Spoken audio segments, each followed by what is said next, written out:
Doodlebomb here, and I'm going to show you how I made my very own Marco Polo map from Uncharted Among Thieves, the second game, and it may not look like much to you, but when you put the UV light on it, it reveals the map to Uncharted treasures. So, if you are interested in learning how I did that, please stick around and I'll show you how. The first step, as always, is finding a good reference photo, and thankfully I found this awesome one of the map on the wiki fandom for Uncharted, so thank you all, whoever contributes to that site and maintains it. You guys are a lifesaver. I then went about collecting materials. So finding the paper that would make the map was pretty easy. I already had a stash of kind of this parchment paper that I liked, but the harder part was figuring out how I was going to make the map glow. If you remember from the game, he actually has to break open Marco Polo's oil lamp and he sets on fire the blue resin inside of it, and that's how he can read it. And so I had to find some way that I felt like I could replicate this accurately. The solution I came up with was a blue UV light pen, and it came with a little light so I could show it off, and that is what you see me using now and what you saw me show you at the very beginning of this video. So you may be wondering what I'm tracing and how I got that. And what I did was I used that photo from the wiki fandom page of the map. I then made it black and white. I then made a negative image of it, which is why we were able to switch it from all the black background to an all white background.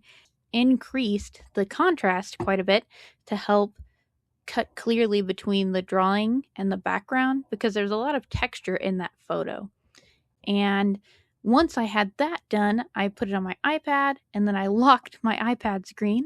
I tried doing this without the iPad screen locked and it was a pain in the butt and I was always zooming in or out or closing tabs or whatever. And so highly recommend locking iPad screen if you're going to trace over top of it. There were a lot of test runs with this project before you're seeing what you're seeing now.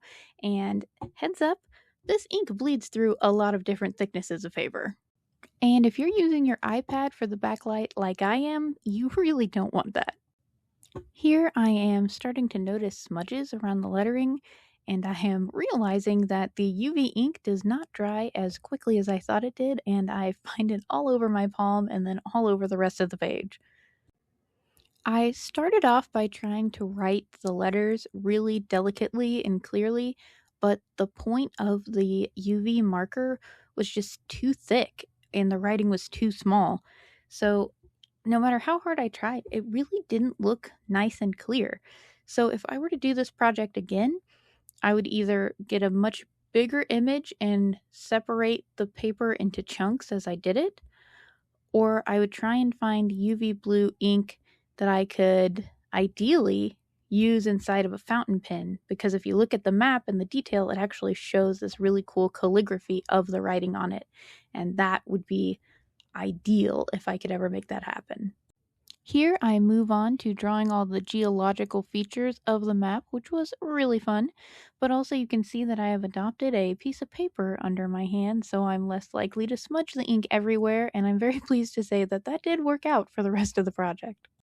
And then it just became a game of tracing and keeping my UV light handy so I could double check anytime I accidentally move the page around and reset the alignment and check for any things I'm missing, because when you look at the UV ink, even in person and not through YouTube, you cannot see it at all unless the light is on. So there was just a lot of double checking as I went throughout the whole project.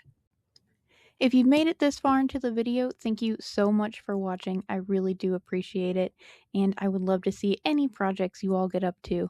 But other than that, please consider liking and subscribing, and I will see you at the final results.